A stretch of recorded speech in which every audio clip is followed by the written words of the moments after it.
Another week is in the books, and a sad reality hit me today. We only have 5 more regular season Saturdays left. I know, it's sad. But as for this past Saturday, we had Notre Dame sinking the Naval Academy.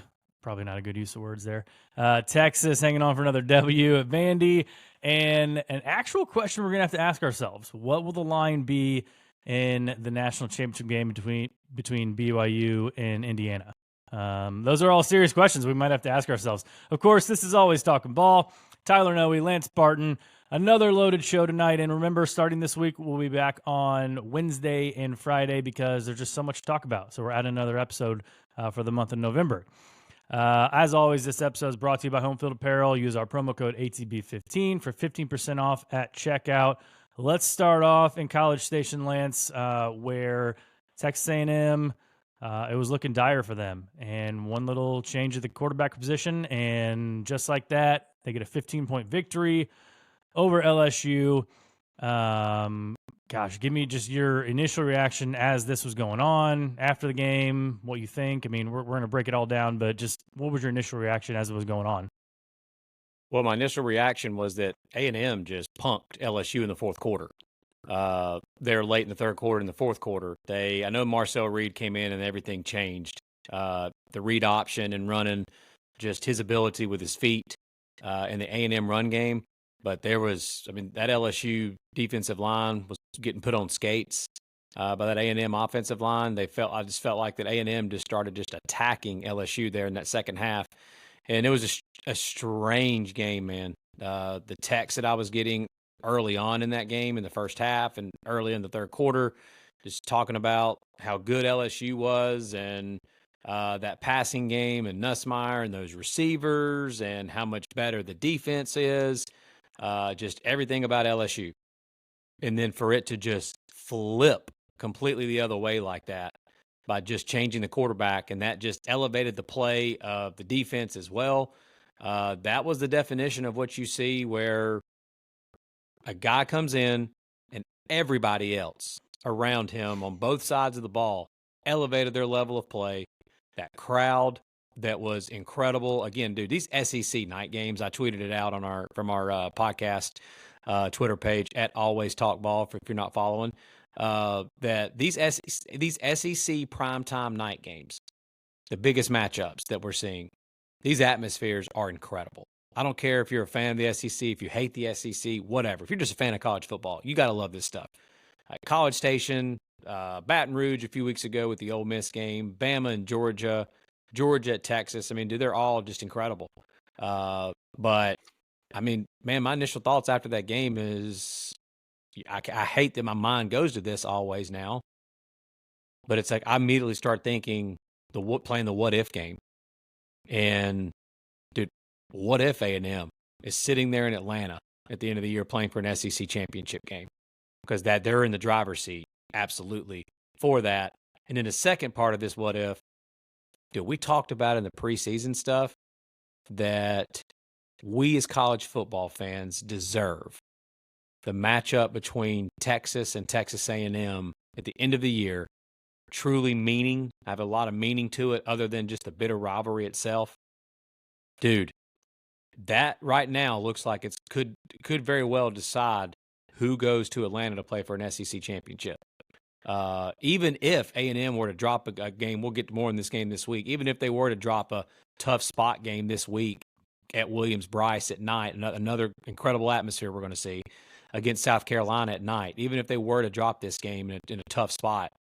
I mean, if they are sitting there with only one loss at the end of the year, I know that tiebreakers may come into play or whatever, but you got to imagine that one of those tiebreakers has to be something in regards to head-to-head. And if Texas A&M beats Texas, then A&M is probably going to the SEC championship game. So just what a trajectory upward that Texas A&M from one quarter to the next, how much difference, like 1 hour to the next hour, just what a difference that made. Yeah, my initial thought was not everybody can go into College Station at night and come out with a victory. Okay. Oh, there you go. Listen to this Notre Dame guy here. I love it. And, Brian Kelly, man, the fans, it would be one thing if the guy was likable, but he's not likable. And he's underachieving at LSU for what their standards are, especially in the big games. And he can't get around it.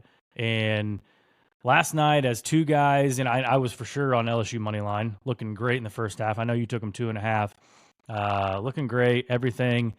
And I mean, they just absolutely had no answer for Marcel Reed. And why would they? I mean, we look like geniuses. I know we're getting, clapbacks back on TikTok and all that stuff for some of the videos we put out last week predicting LSU to win.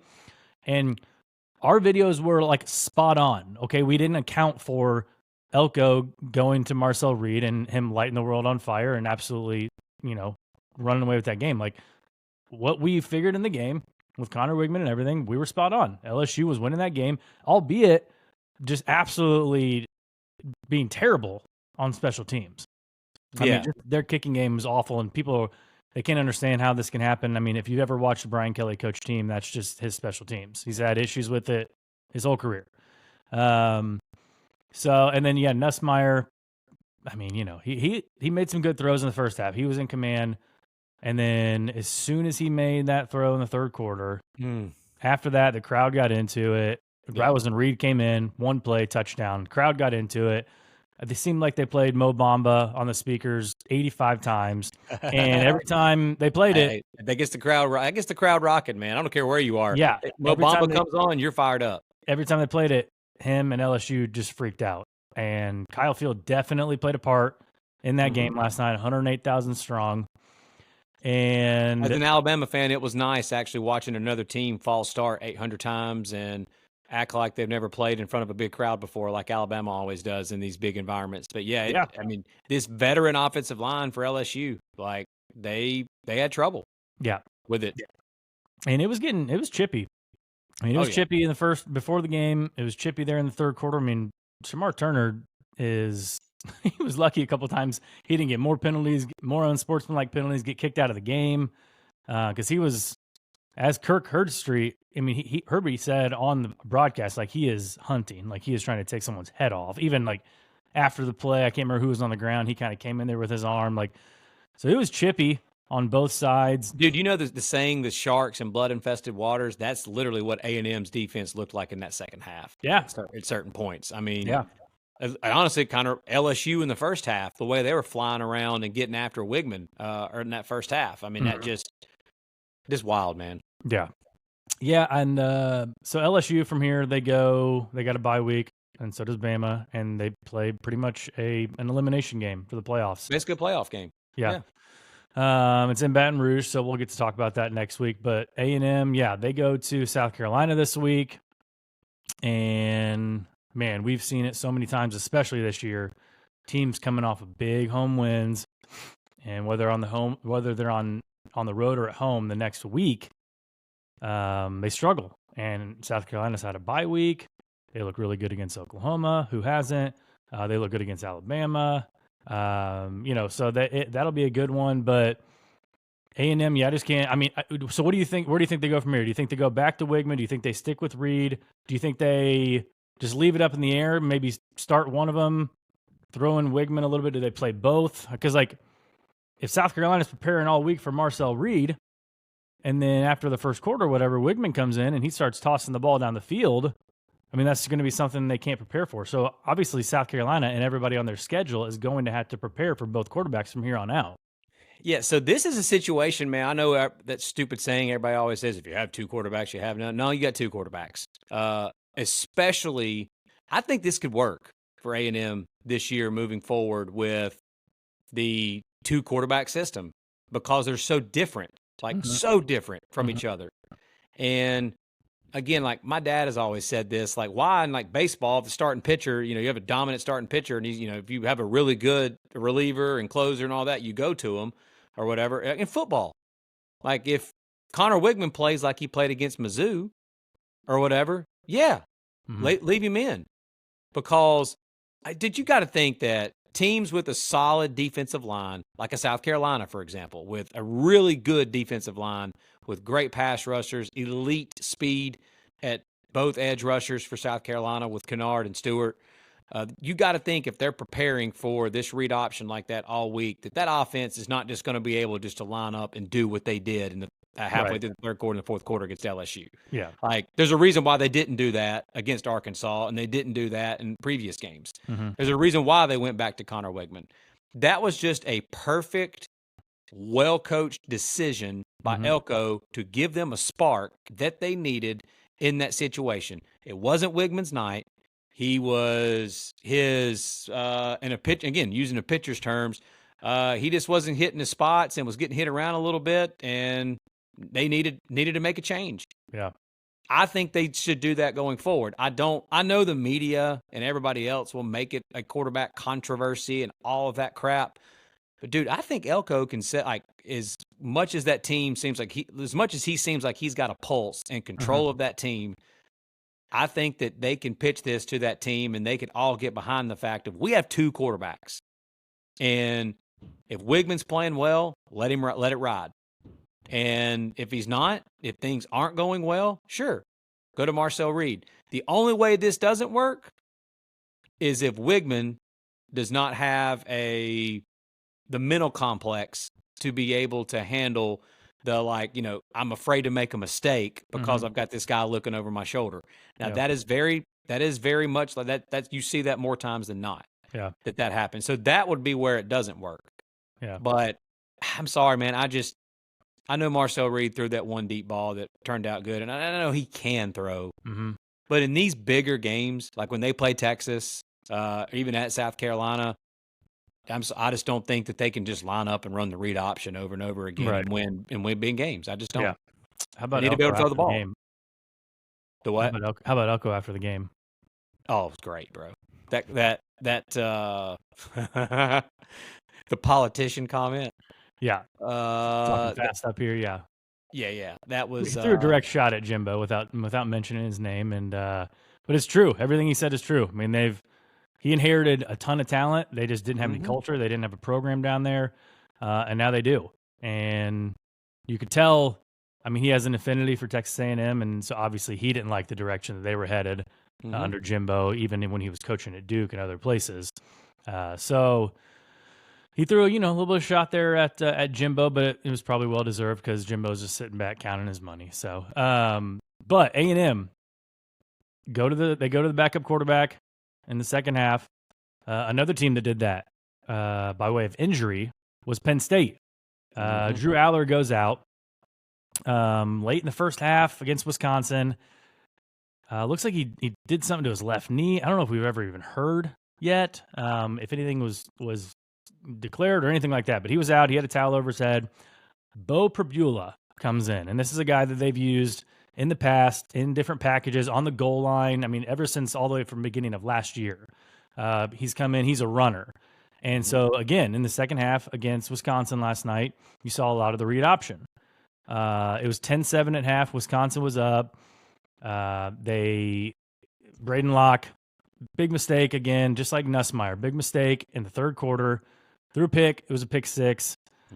They came back. They got a field goal out of it. So it's 14-13 into the third quarter. Jump around happens. You're like, oh boy, this could not be good for Penn State.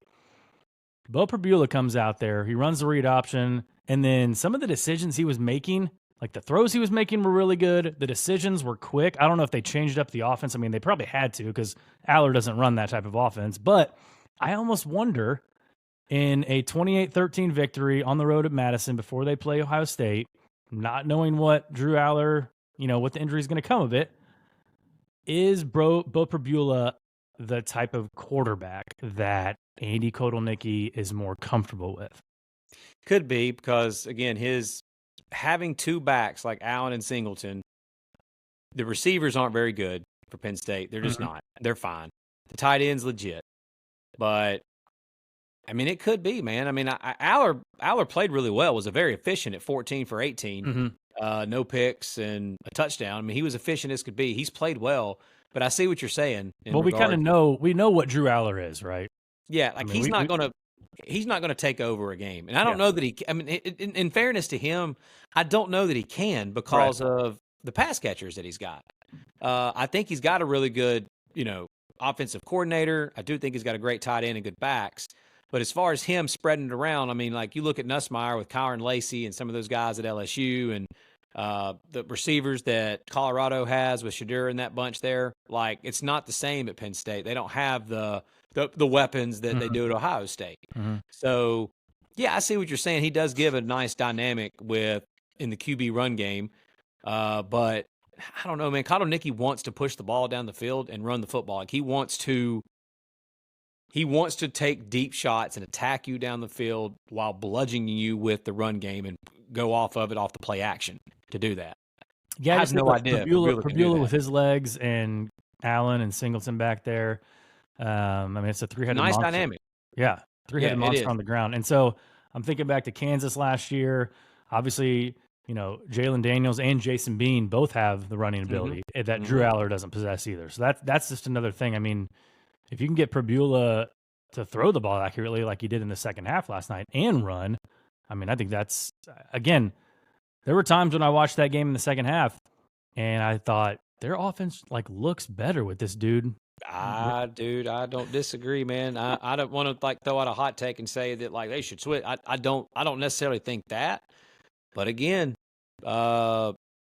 he to me looks like he has more of the ability to throw the ball than Marcel Reed does for Texas A&M right now. Again, Reed will develop, I'm sure. And Reed's not terrible at throwing the football. He's just raw as a passer, it seems like. But yeah, dude, I'm with you. When of course we were both on Penn State minus 6.5 in this game, and at one point I'm sitting there. We had a bunch of friends over here last night, and I'm sitting there, and they know I've got Penn State minus 6.5, and I was like, guys, I feel better about this right now, what I'm seeing from this quarterback. Like Penn State's offense looks better. So I agree with you. Last night in that game, absolutely.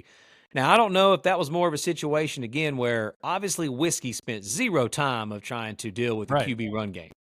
Zero. Just like LSU. No time spent on that whatsoever. And all of a sudden there comes this cat out there in the second half that's running rings around your defense. And, yeah, he was also making throws. So, I don't know. I mean, I know that Penn State defensively, once again, I mean, dude, they held Wisconsin to 298 total yards, 81 rush yards for Wisconsin, who had been running roughshod over their weaker opponents that they've been facing. That was actually something that you and I talked about that said that we thought that the matchup in this game for Penn State was extremely favorable because Wiscy wants to run the football. That's what they do. Braden Locke can't beat you with his arm. And that plays into what Penn State does defensively. Yeah. And that's what happened. It was a great matchup for Penn State. But I have to admit, the offense definitely looked better in that second half under Prabula. Yeah. So James Franklin gets to test himself this week again with another big matchup. You talked earlier about the SEC games at night. I mean, the Big Ten had those for, a decade and a half on ABC, and they had night games. And, they've adopted the whole noon primetime slot. So, unfortunately, for Happy Valley this week, in State College, they get a noon kickoff against Ohio State. I mean, as a fan that likes to watch all the games, I'm great with them being staggered like that. But, it sucks that this week that game, I would rather see A&M and South Carolina at 2:30 or something like that, as opposed to give me Penn State, Ohio State at night. Absolutely.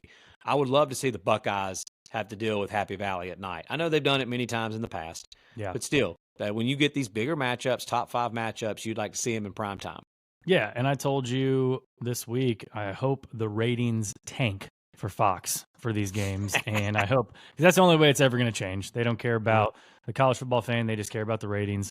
And with Ohio State and Penn State and Michigan in the past, and all these other teams with the Big Ten, they're always going to draw the eyeballs. When Texas played Michigan earlier this year, that's already the second most viewed or second most watched game of this year. So I mean, they're always those big brand names are always going to draw the eyeballs. So, dude, I just couldn't imagine the experience though. Thinking of myself as a fan. If I'm a Penn State fan and I go to these games, and your biggest home game of the year, it's a top 5 matchup against the Buckeyes. Yeah. And the tailgating and all the stuff that's surrounded around the game day pageantry experience of college football that everybody loves, that's a huge college football fan. and not get, again, me sitting at home on my butt on the couch watching the game, sure, I'm fine that right out of the gate I get the Buckeyes and Penn State. That's great. But yeah, like if you're going to the game and you're a fan of Penn State, that sucks. Yeah. That you're not getting a chance to, tailgate and take in the overall game day experience. Yeah. Let's talk about the Buckeyes. Yesterday they were kind of on one of my other TVs. I wasn't on the main screen for a while. And they were just, hanging around. I mean, they kind of, scored early against Nebraska, and it was 7-3, 14-3, 14-6. Nebraska's just kind of hanging around with some field goals, and all of a sudden in the fourth quarter, it's a close game, and Nebraska takes the lead. And, we all know what happened after that. Obviously, there was Ohio State took the lead, and then there was a targeting call that was iffy, and of course, fans are throwing trash and stuff all over the field. So Texas really started a trend here. And Ohio State ultimately comes out with a 21-17 victory over a team that the week before, Indiana just absolutely boat raced by 49. So I'm not here to talk about transitive property or anything like that.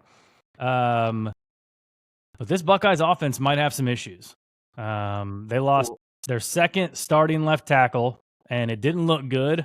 I would imagine he's going to be out this week, might be out for the season, so they may be down to their third string starting left tackle. And even before that, their offensive line didn't look good. I mean, Ohio State with Travion Henderson and Quinshon Judkins. Quinshon Judkins had 10 carries for 29 yards. Travion Henderson had 10 carries for 25 yards. That was their running game yesterday against Nebraska. And if you remember last week, Justice Ellison and Tyson Lawton, I mean, just absolutely carved them up. And I know Matt Rule and those guys were embarrassed.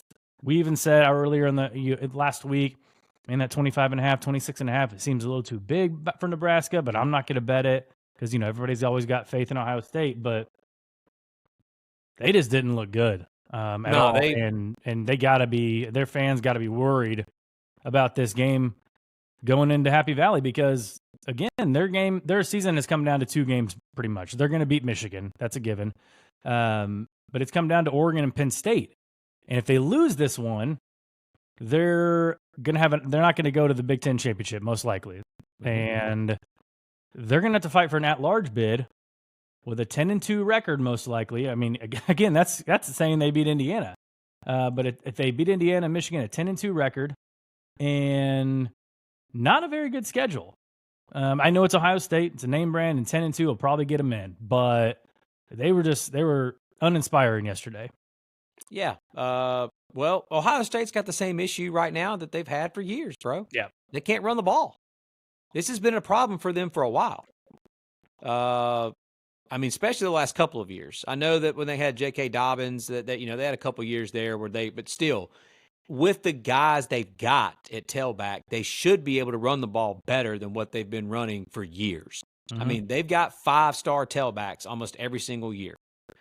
And the offensive line has been a problem. They're not as physical as they should be. They're not pushing people around like they should be. That was the reason they went out and brought in Seth McLaughlin from Alabama to be their center. They brought in Quinshon Judkins to add to the run game. They brought in Chip Kelly to call plays because Chip Kelly has always been able to run the ball everywhere he's been, NFL level, college level, all of it. And I don't know, man. That was I mean, they haven't done that all year, so I'm going to say that it's possible that was more of an anomaly, but the injuries that they've got on the offensive line, I don't know, man. I just don't think that should ever happen with those two backs. Yeah. Weapons they've got on the outside as well, that people should respect the pass. I just don't think that should happen. But on the flip side of this, instead of just concentrating on how bad Ohio State was or something, dude, I got to give credit to the Vanilla Gorilla and the Polar Bear and that defensive front who, like you just said, they got embarrassed the week prior. And we talked about going into the Indiana game. Going into that game, they were the only team in the country that hadn't allowed a rushing touchdown. You gave out the stats about how they'd given up like 2.5 yards a carry on the season. So going into that Indiana game, the Nebraska defensive front, you could make an argument, was the best in the country against the run. And they showed up this week with a bad attitude and just said, by damn, if we lose, it won't be because we're not stopping the run. Yeah. I mean, Will Howard was efficient, 13 Yeah. for 16 with 220 and 3 tutties. He played well. Thank goodness he played well because they needed every bit of it with not being able to run the ball. Yeah. But the Buckeye defense was really good again. I mean, they're legit, bro. That defense is nasty. It's always fishy to me that some of these teams get down in some of these games and, where they have, big spreads and it gets down to it. It's in the last quarter. It's a tight game. And all of a sudden, like after not being able to do anything the entire second half, all of a sudden it just clicks for one drive and they look like a top 5 team, right? Just going right down the field like they should have been doing all game. And so whenever I see that, I'm always like, okay, like what was the game plan here? Like was the game plan, we got Penn State next week. Let's try to play a little bit, see where we're at after 3 quarters. I mean, we're more talented than these guys. We should be able to handle them with ease. I mean, I know that cannot be the thinking of the offensive coordinator, Chip Kelly, and can't be the thinking of Ryan Day. I mean, they're going to try to win the game and win by as many points as possible. But it's just fishy. You know what they're trying to do? Hot take alert here. Whew, Ohio State fans are going to hate this. So here it comes. They're trying to be Michigan from the last couple of years. Yeah. They are. They're trying to establish the line of scrimmage, and they're wanting to push you around and try to bully ball you with these, which they really should with these 2 tailbacks that they've got. Mm-hmm. And, man, they can't. Yeah. They just can't. Their offensive line can't hold Michigan's offensive line's last year's jock, bro. Mm-mm. Like, they just can't. And the difference is, though, that they have these ridiculous receivers on the outside. And Will Howard is playing really good football. He was good against Oregon. That play at the end is all everybody's going to remember in that game, but he played really well in that game overall. He played really well yesterday against a good defense in Nebraska. He held up his end of the bargain. So I'm wondering, does Ohio State have an identity crisis right now? Yeah. I think they want to try to line up and whip your ass at the line of scrimmage on both sides of the ball. They can on the defensive side because they've got dudes. Yeah. I don't know that they've got dudes on the offensive line. They've got dudes at skill position, but they don't have dudes at the offensive line. Yeah. So I'm wondering if you'll see this week against Penn State that they try to open it up a little bit more, and instead of trying to impose their will with a bad offensive line. I mean, it's been that way ever since Ryan Day was called out by an 87-year-old ex-Notre Dame coach. He's trying to prove that his team is physical, right? So yeah, and they are defensively. They are defensively, yeah. But they're just their offensive line 2 years in a row. They've got problems there. Yeah. Well, we're gonna have plenty of time this week on the next couple of episodes to talk about Ohio State versus Penn State this week. Yeah. But let's get to the ATB top 12 rankings. It's basically when the Saturday hits, it's going to be November 2nd. And up until this time, I've been pretty, outright with my rankings and kind of at the forefront saying, hey, this is kind of a mixture of power ratings and resume and all this stuff, who I think's better, eyeball tests, all that. And it kind of transitions from here because if you've made it through the end of October and you're unscathed and you got 0 losses, in most cases, I'm going to be like, that's a lot of respect. I don't care who you beat because I'm done discounting wins. Like everyone's giving crap to Miami about winning some close games here in the last month.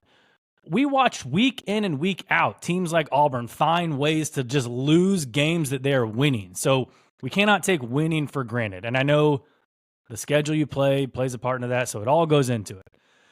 So here we go. ATB top 12. Our top 5 were all the same. Same 2 as last week. Oregon and Georgia, number 1 and number 2. Oregon hosted Illinois. If you listened to us or watched us last week, the number one thing we said about that game was speed. The speed difference was going to be eye-opening. And you were going to find out, hey, 3 stars are not going to cut it at this level. And all respect to Brett Bielema in Illinois. They've had a good season. As soon as they got on the field, and Tez Johnson caught a pass over the middle, and he just kind of weaved his way in and out, scored a touchdown. I mean, that was pretty much it. Yeah, it was athletes versus good, hard-nosed, big ex-Big Ten West football players. Yeah. Well-coached, hard-nosed, ex-Big Ten West football players going against the fastest team in college football that also has, size and athleticism, all that stuff to go with it. Mm-hmm. Yeah, I think we had that one pegged, bro. We were all over that one. Yeah. We were all over that one. Yep.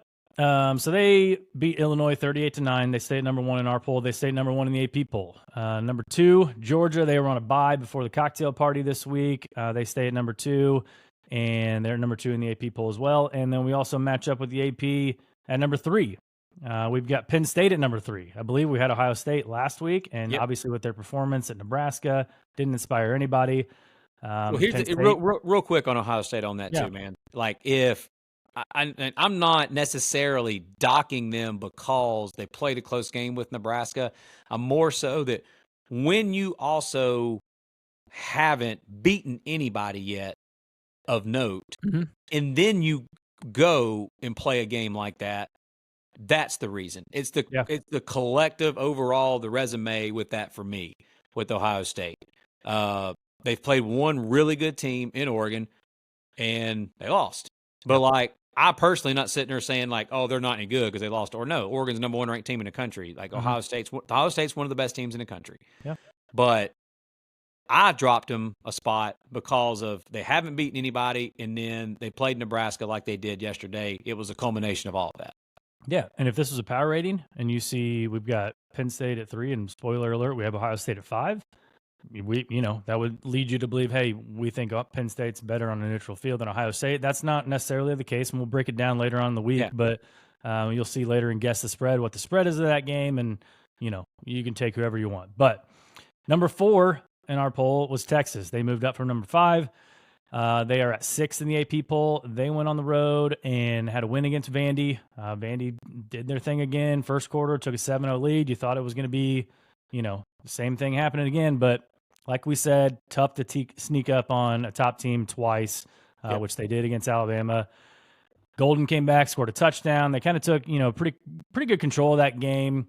24-17 late in the fourth. They get a field goal. Vandy scores a touchdown, 30 seconds ago. So score looks a lot closer than that game was. But I think if there was any sort of quarterback controversy at Texas, I think Quinn Ewers did a pretty good job yesterday at quieting that. Yeah, he did. And again, I think that the Arch Manning deal in that game against Georgia was not necessarily Sark thinking that Arch Manning was better. It was a lot like the Marcel Reed stuff. They needed to give him a change of pace, give Georgia a change of pace. And Arch can use his legs. Georgia was eating them alive at the line of scrimmage, and Quinn doesn't have the legs that Arch has. So he tried to bring in a quarterback to give him a spark. Yeah. No different than what A&M did. Obviously, A&M's just worked a lot better. And usually things like that probably do work a lot better when you're not playing Georgia's defensive front. But Texas did, again, I felt like, we've gotten plenty of things wrong. This week, I felt like we were on it, man, on the matchups and how we broke down these matchups. Mm-hmm. But talked about how Texas is, the athleticism that they've got at linebacker, of how they could match up more with Pavia. Mm-hmm. And, dude, it absolutely happened. I mean, Pavia, the numbers he put up against Alabama, the numbers he's been putting up in general, he was 16 of 29 for 143 yards. He threw 2 interceptions. They bottled him up in the run game. Yeah. Overall. He wasn't able and allowed to do the things he's been doing. And, again, most teams don't have Anthony Hill Jr. and some of the edge rushers that Texas has. Yeah. Most teams don't have that. Yeah. If you have that, you absolutely can slow down Pavia. Yeah, and we saw at the end of the game, too, and I texted you guys when it happened. 24-17, they're, Vandy gets in a couple third downs there on the last couple drives, and they tried that, rolling Pavia out to the left or the right and having Stowers, however you pronounce his name, just kind of doing a little right at the sticks. Pass. And you saw in the Alabama game, every time it worked. They hit him, and Malachi Moore is chasing him up the field, and Texas obviously looked at the film and realized, hey, that's what they're going to be going for. So they did a good job stopping it. Again, Texas fans showed up in Nashville. Gosh, Vandy, even 5-2 team, best team in decades, they're ranked number 25, still can't get Nashville residents to show up to their games. Nope. That was wild to see, man. That was. I can understand people from Tuscaloosa and Huntsville driving up to Nashville, right? But yeah, man, coming from Austin, that's dedication and wasn't that was their first SEC road game, right? First SEC true road game. I think it was. Yeah, because they played Mississippi State at home. They played Georgia at home, and they played the Red River game, neutral site. So, that was their first SEC road game. I'm sure that probably played a part in it. Just fans wanted to be – and obviously, too, we know how much fun Nash Vegas is. So, I agree. Vandy's the best team they've had in a long time, ranked 25, playing a team like Texas at home. You would imagine they would want to show up. But – like Tyler said a minute ago, we have Texas at 4. We've got Ohio State at 5. Huge game with Penn State coming up. No reason to really go in any more about Ohio State. We just gave a big breakdown on them. And we've got Miami at 6. And, again, they just keep winning. They've been going up and down Lance's rankings. I had him at 8. So, yeah, they go. They do. They do.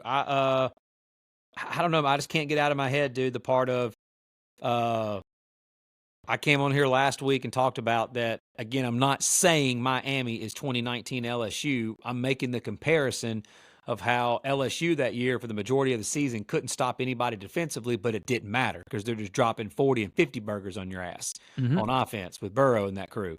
And that's exactly what Cam Ward and this offense is doing. Sure, their defense isn't great. I don't really judge anything about their defense in this game. Florida State's offense couldn't score on me and you and 9 others. They're awful. But offensively, I just don't know who in that conference, other than Clemson, that could even remotely slow them down. And I don't know that Clemson can. I think that Clemson can slow them down a little bit. But slow them down, what does that mean? Yeah. Does that mean hold them under 30? I don't know. But yeah, I'm fine with Miami being at 6 right now. Like you said, they're winning all their games.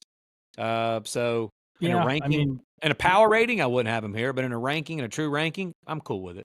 Yeah, it's crazy too because their power rating is probably higher than we have them too. I mean, that's just kind of it shows you. Oh, you think so? Well, they're number 9 in the power rating. They're right there. But they're Penn State's number 10 in a power rating right now. So that's just kind of shows you what the computer thinks of these teams. I could see that. While we're on the topic of Miami, let's just dive into a little Heisman talk. Cam Ward obviously is up for Heisman. And if there's any way to get your guy to New York for an invite, you got to throw him a touchdown pass. At some point during the season, he didn't eclipse 300 yards last night, but he caught a touchdown pass against Florida State, ESPN game. So that's going to get some eyes on him. Ashton Jeanty played on Friday night. Had a really, I'll go ahead and say it, probably not a great game for Ashton Jeanty and still put up 130 yards and a touchdown. Yeah, dude, seriously, I walked away from that game even more impressed. Because, I know he didn't put the stats up. I hate that the Heisman Trophy has become that anyway. Yeah. It's all about, your stats do have to be good. That has to be a part of it, but that's not the only part of it. And I saw so many people talking Friday night, Heisman my ass, or no, he's not a Heisman Trophy winner, whatever, dude, many of the handoffs that guy was taking the other night, he was getting hit immediately. Oh, yeah. Yep. I was more impressed with the fact of how he was breaking so many tackles and actually getting positive yardage on some of those plays. With an elbow injury or something. It did. Yeah. Dude, the touchdown run that he had, I'm serious about this. There's not another running back in America. And this is not a hot take. There's not another running back in America that can make that run. If you don't know what I'm talking about, if you go to X and just type in Ashton Jeanty and look at the touchdown run he had against UNLV, dude, he got popped. And then he got popped again. And the balance and everything he showed all in one run there to get into and then he carried 3 guys across the goal line into the end zone. But dude, he is so good, man. He is. Yep. But I said, all of that to be said, if Cam Ward continues to light it up, and they go on to have the year that people are thinking about they're going to have, dude, Jeanty would have to literally, which he pretty much is, 10 yards of carry and all that kind of stuff going into this last game. I just don't know, man. Like I don't know. I know that's not fair to say because of the level he plays at. It's not his fault. That's the level he plays at. But like, if Cam Moore continues just lighting it up, dude, I don't know how he's not going to win it, man. Like Well, if they keep winning games and yeah. he keeps throwing for 3 bills plus and many touchdowns, he's not throwing picks. I don't know how you can give to that guy at that point. Tell you another guy who's staying in the race and his team's pretty good. That's Travis Hunter, and Colorado comes in at number 7 in our poll. No, I'm just kidding. they don't come in at number 7, but they did crack the top 25. Where's Shadur at in this Heisman talk? That's true. He's just seriously. Deion, after the game, Deion talked about it, made his little comments that, whatever. Yeah. And some people, of course, it rubbed him the wrong way. But, like, honestly, when he said it, I was like, yeah. Like, why not? Where's he at? They may really have the first 2 players taken off the board in the draft next April. He's so good, bro. It's unbelievable how good that guy is at QB. And, so Colorado cracks the top 25. So maybe EA Sports was onto something finally, where they made them a top 20 team. I don't know. Yeah, maybe the joke's on all of us. For that. Tune in for our episode on Wednesday, and I'll give them their flowers. Don't you worry, it's coming. Hey, go ahead and tell them who's at number 7, bro. I know your answer. Number 7, Indiana. Hoosiers? Indiana Hoosiers didn't skip a beat yesterday with a backup quarterback, and they skipped a beat offensively, but it was more impressive. Like I said, offense put up 24. Defense played really well. D'Angelo Pons picked 6. That's why that was more impressive to me, bro. Yeah, that's a sign of a really good football team. Yeah, that they're winning games different ways. Yep. They didn't go out there with Curtis Rourke and those receivers and just light the world on fire like they've been doing. They struggled a little bit offensively with, again, their backup quarterback. He played really good for a backup quarterback being thrown out against a good defense with a good defensive coordinator. Yeah. But, bro, that defense against Washington, 2 interceptions, and they turned Washington over on downs on two big-time 4th down stops as well, and held Washington to one of their lowest yardage totals of the year. But so funny, Washington has 4 losses, and in all 4 losses, including this one, Washington outgained their opponent again and lost. But they lost because of 2 interceptions. Yeah. Indiana's defense. Bloomington was an absolute scene yesterday for College Game Day. Happy for everyone down there who got to go to that. It was just a sea of people. I texted you, if College Game Day gets back to that instead of going to the same old places every year, and I know they got to go to the Happy Valleys like they are this week and stuff for big games, but spreading it around a little bit and going to scenes like that, it's just awesome. Dude, I love that. I mean, man, I don't think about Cal at all when I think of college football. But as much as me and you follow college football, dude, I learned stuff about Cal. Yep. Like some of their cheers and their chants and the different things that they do. Like, we as a college football fan base got to learn more about Cal football that week. Yeah. So I agree with you, man. Like, we texted about it. What makes college football different from any other sport is its passion and the pageantry and the traditions. That I know when people think of tradition, you're not thinking of Indiana football or whatever like that. Well, guess what? We all got to watch. There is tradition there, and it has to do with Lee Corso and stuff. And we got to see that, and that was cool. Yeah. And then, of course, McAfee, the hype train that McAfee is, being from Indianapolis like that. That was cool. Yeah, I enjoyed that, man. Yep. Number 8. BYU does it again. Another underdog spot. They go to the bounce house, take care of business pretty easily against the Knights on homecoming, for all the matter. And I had BYU 6th in my poll. I even put them ahead of IU just because, IU's out there. They're favorites, and they've been favorites in every game mostly. And, they're covering all these spreads, and BYU's doing it as an underdog. Plus, BYU has the 2 wins over Kansas State and SMU, and that's something that IU does not have yet. IU will have its opportunities, but BYU's got 2 really solid wins when you think about it. Everyone thinks BYU's not power rated high enough, and that's why they're underdogs in all these games and whatever. They've got 2 really good wins on their schedule. So I think BYU coming in at 8 in our poll. Obviously, yesterday they just they showed the old Gus Bus what they were really about. Yep, I agree. And another win that nobody talks about. I mean, that win at Baylor is getting better by the week as well. But yeah, this was, I used to every week call it the cute pick of the week. And UCF was the cute pick of the week this week by the so-called Sharps. And we jumped right on in there with them. And I said, by principle alone, you've got the 7-0 ranked team going to 3-loss unranked, and the unranked team's favored. We're taking the unranked team all day long.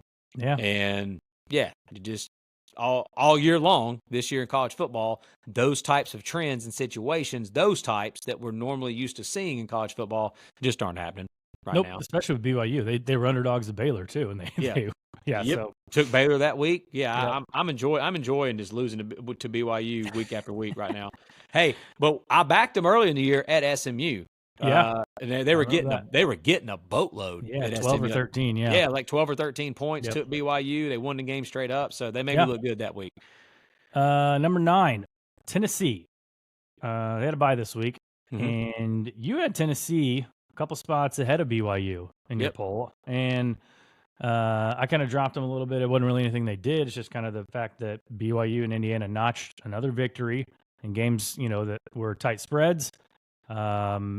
Again, that 0 on the right side of the loss column is starting to speak a lot more as you get in November. I know schedules and all that. You could say, what would IU do if they had Tennessee's schedule? What would be? So, I mean, you can play that game all day, but the schedule is the schedule. It is what it is. You had Tennessee. You ranked 7th, but they came in at 9th in our poll. Where did you have Tennessee again? I had them 9. You had them 9? Yeah. Let me ask, why is it that we as college football fans just gravitate towards – Greg McElroy's talked about this before too. People will say that so-and-so sucks because they're not good offensively or not as good offensively, and they always everybody always props up the teams that are just fun to watch offensively. I don't know if that's because it's fun, but a lot of people are down on Tennessee right now because all they talk about is Nico and the offense, but nobody's talking about how dominant the defense has been. Yeah. I mean, numbers-wise, Tennessee's defense is among the best in the country in about every statistical category.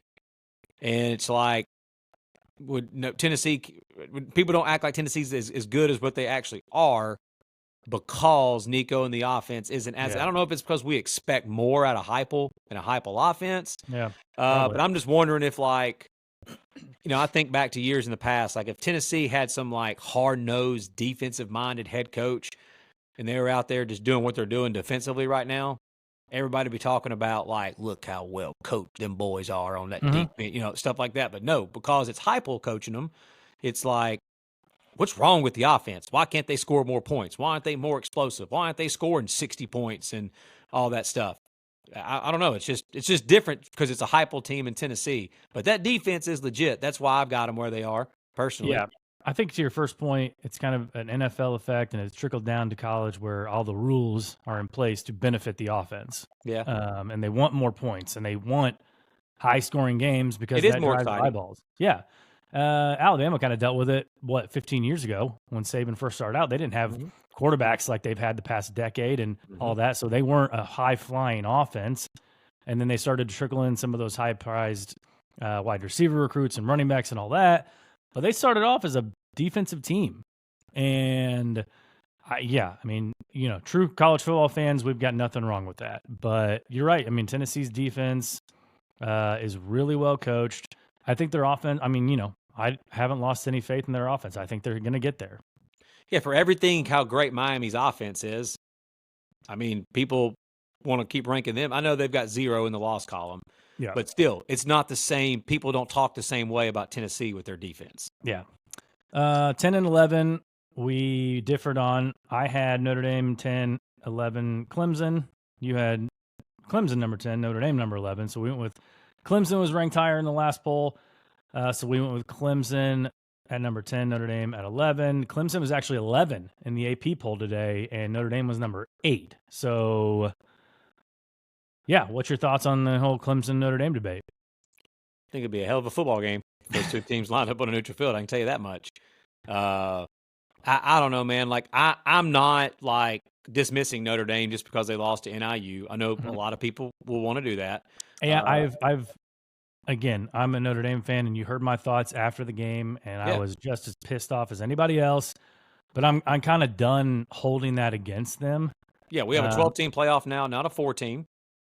Yeah, exactly. So I mean, I'm just kind of done holding that against them, and they went out and they have a win over A&M, who, spoiler alert, is the number 12 team in our poll, and they're the number 10 team in the AP poll. Mm-hmm. So they got a win on the road at A&M at College at Station. night. Yeah. We've seen how tough that is to do. So that win's seemingly only going to get better, and Clemson doesn't have anything remotely close to that. No, Because now they don't have a loss like NIU, but the one team they did play, Georgia, they got beat by 31. So, right. For me with Clemson and that situation, it's more that's kind of the eye test type deal. Like I just when I watch Clemson play, I just think that they're better. But do I think if those two teams line up on a neutral field where I feel great about saying, oh, I think Clemson would beat Notre Dame? No, I wouldn't feel great about that. I think it'd be a hell of a football game. And I think it would be either way. But I mean, dude, Appalachian State, terrible. NC State, terrible. Stanford, terrible. Florida State, woo, terrible. Wake Forest, terrible. Virginia, terrible. Clemson's best wins against Virginia. Yeah. So, I mean, let's just call it what it is. Like, I think Clemson's one of the 10 best teams in college football. I do. But their resume and who they played, that's who they played. And the only good team they have played, they got murdered. Yeah. So, I mean, I like this Clemson team. I believe they're the best team in the ACC right now. And that's why I picked them to win the ACC. But, yeah, like if anybody wants to argue, well, why is Clemson not ahead of such and such? Like, oh, well, your best win's Virginia. That's why. Yeah. Our boy Moose is not going to like that. I know. We love Moose, though, bro. We love Moose. I get it. Yeah, I just think Notre Dame, and, they played, where the talk is going to be. I knew it halfway through that game against Navy yesterday. You see on game day, a couple of the guys, I can't remember if it was Saban and McAfee, a couple of them picked Navy to win the game. And everyone, sneaky upset pick, and it's a Naval Academy. And halfway through the game, I was like, well, the tweets are coming. It's just Navy. It's just Navy. Like, they just beat Navy. Like, who cares? Like, they should beat Navy, right? They have a athletic advantage. And, yeah, they did have an athletic advantage. And they didn't turn the ball over 17 times like Navy did. But bro. People can't wait to discount people's wins.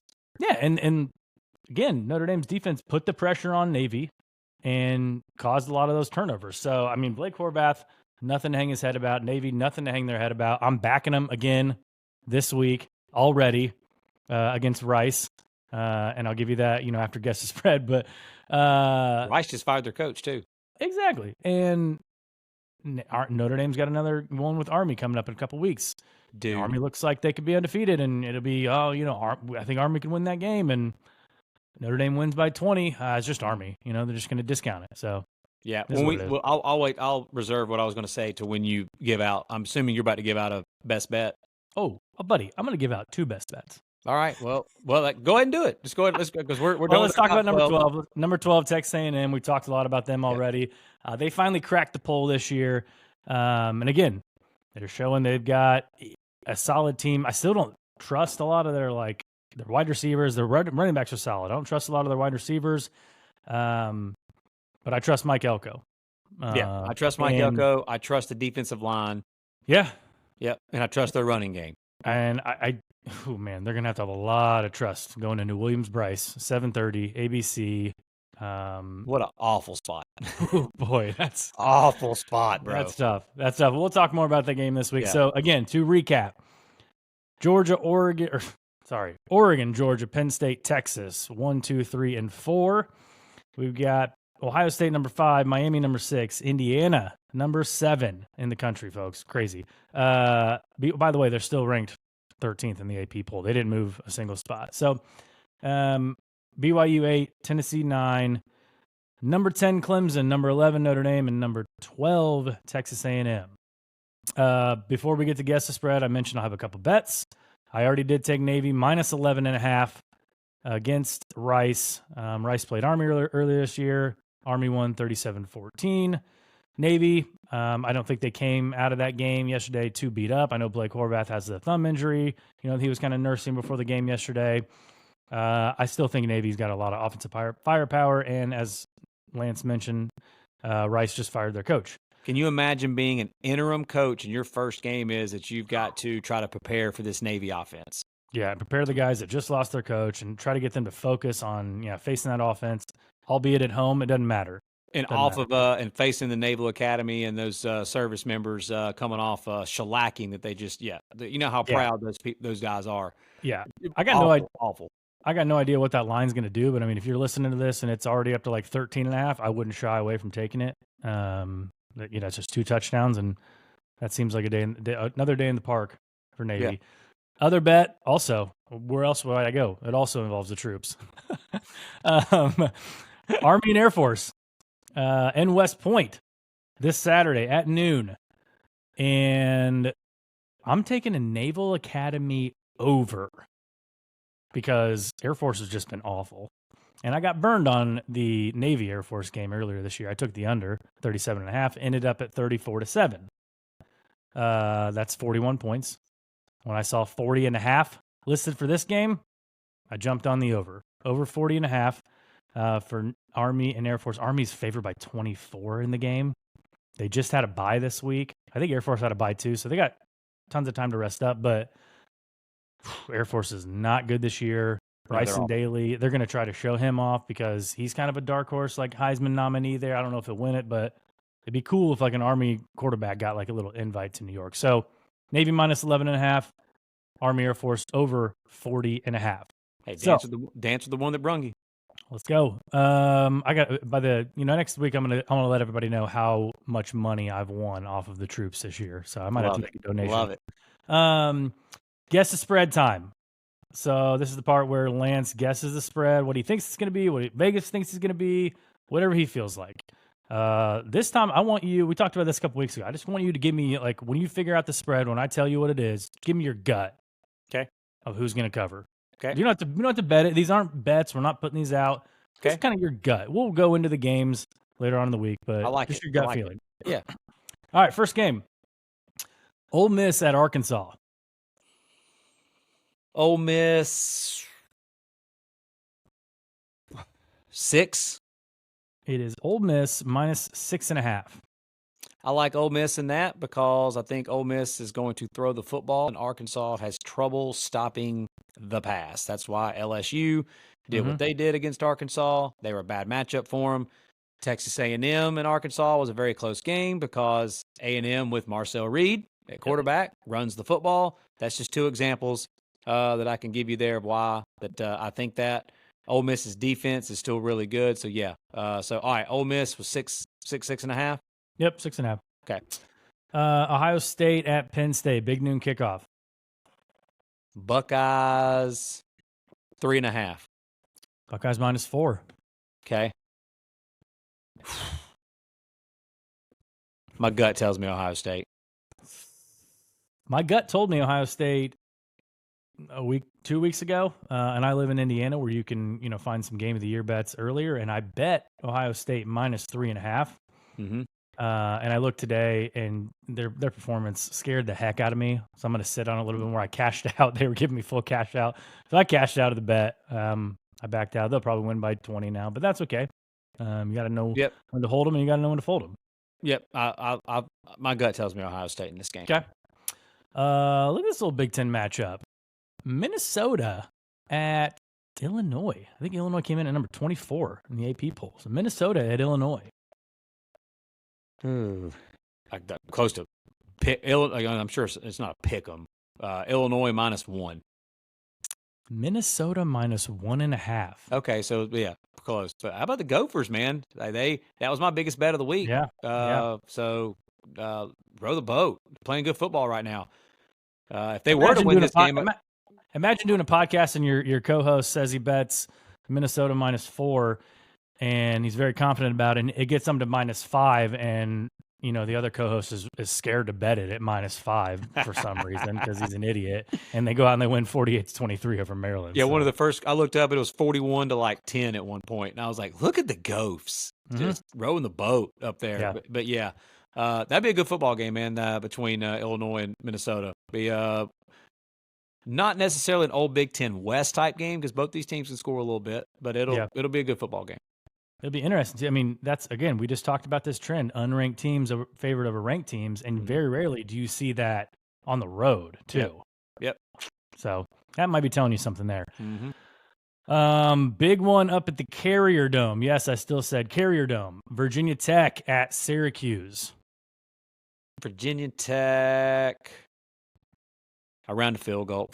Virginia Tech -3. Virginia Tech -3.5. Okay. Gut tells me right now Syracuse. Ooh, power ratings say Virginia Tech by like 7 or 8. Yep. They're playing decent football right now, but that's going to be a tough spot at the Carrier Dome with an embarrassing loss Syracuse just came off of. A little bounce back spot, 9 days rest there. So yeah. Yep. How about this one? Vanderbilt at Auburn. Auburn 4.5. Auburn -6.5. I don't know, man. You're gonna bet against Diego Pavia? I was gonna say my gut tells me against Peyton Thorne. Yeah, my gut tells me to take the points with Vandy on that one. My gut tells me to take Vanderbilt money line. Yeah, my gut tells me to take the points with Vandy on that one. Okay. This was one of the big matchups we were looking forward to. Preseason, like November 2nd, would have been a fantastic day if this game would have stuck with it. But Oregon going to the Big House to play Michigan. Oregon. God, I don't know. Cause I don't know what odds makers think of Michigan, to be honest with you. What I think of them, I'll say Oregon. I'm going to go what I think on this one. Oregon minus like 17, 18, something like that. Oregon -15. Okay. Michigan's still getting a little respect. The speed differential again, bro, in this one. If you watch Michigan play Illinois, same thing. Yeah. Same thing. Yeah. Speed differential in this one is and I imagine too, man, that that Lanning is going to be telling that team. You know how he is. He's got Kirby Smart blood running through him. Mm-hmm. He's going to be telling Oregon all week that everybody thinks that they're just going to punk you. Yeah. They're going to try to run over you. Yeah. And yeah, so I think it'll be a physical fast bunch that shows up for Oregon in this game. Cocktail party in Jacksonville, Florida versus Georgia. The Dogs 17. Dogs 17. Okay. Exactly what it is. What's your gut feeling on that one? Georgia. Really? Billy Napier's last stand. I'm not going to do it. Every week, Billy Napier's last stand. I'm not going to do it. I mean, it is every week Billy Napier's last stand. I think this is an ass whooping. Yeah. Yep. It has been the past, handful of years, right? So yeah, I think this is. I think that the 2024. No, they weren't really sleeping, but if you want to call it that, the 2024 version of a sleeping giant for Georgia woke up in Austin, and they're getting healthy now. That could get ugly. Indiana at Michigan State. Indiana.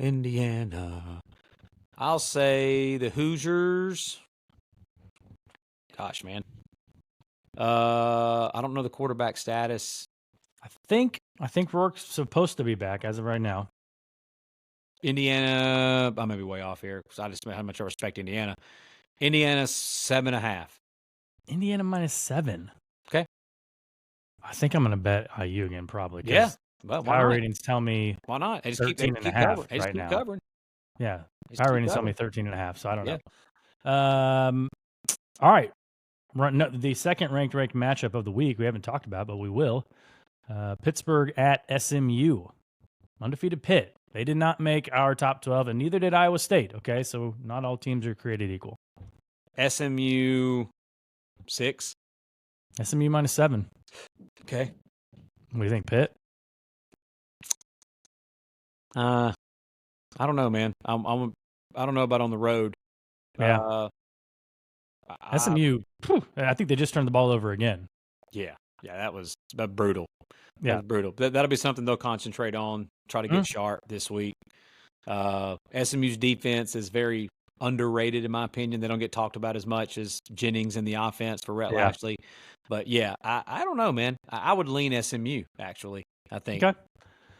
And then the primetime ABC game, we've been talking about it quite a bit already. Texas A&M going on the road, playing in Williams-Brice at night at South Carolina. A&M 4. You just ruined the whole game. It is a Texas A&M +4. Is it really? Yep. Okay. Or Texas A&M -4. I'm sorry. Texas A&M -4. Yeah, and again, sometimes I wish I wouldn't get them right because we got some people that think I cheat on this, but no, I really have not looked at it yet. I mean, gut feeling, South Carolina. I mean, that's kind of where your head goes immediately with like an underdog and the spot and all that. But I think as we break down the matchup, we might see some advantages for A&M. I don't know if this is necessarily Penn State, Wisconsin feeling. Kind of similar. I think A&M matchup wise, their defensive front is going to be able to get after Sellers or whoever they're going to put at quarterback. Yeah, with what they want to do. South Carolina doesn't throw the ball well. Yeah. South Carolina again defensively matches up fine with A&M, but this is why I think that they're going to need a nice change of pace, because if those quarterbacks are just pinning their ears back and getting after Wigman, it'd be nice to have a QB that can use their feet, but you're going to have to be able to throw the football some in this game to win. Yeah, but if they start Wigman and then they bring in Marcel Reed again in a tie game or down on the road this time, that's a lot different than coming into a home environment in College Station. Yeah, if this game's close in the fourth quarter, it's the emotion and the pouring gasoline on a fire, like the type of stuff that you saw in the second half there at Texas A&M. That's flipped around for South Carolina on that situation. Yeah, I honestly, man, maybe my gut tells me right now. Williams-Brice in South Carolina. Okay. Well, we'll break it down for the rest of the week. We'll be back on Wednesday, starting our Wednesday episodes here, so we're excited about that. Go follow us on Apple, Spotify, YouTube, subscribe. Always Talk Ball on Twitter, Always Talking Ball, Instagram, TikTok, all that stuff. We try to put out some videos throughout the week, some of the clips from our show. We love the interaction, so keep commenting on our stuff and letting us know how wrong we are, how right we are, all that good stuff. Mostly how wrong we are. So, again, we appreciate you guys. Shout out to Lance this week, 7-4 in bets. So we got ourselves a winning week. We're in the green. It can only go up from here, right? That's right, my man. We're going to keep it rolling. Let's go. So again, we appreciate you guys, and we'll see you on Wednesday.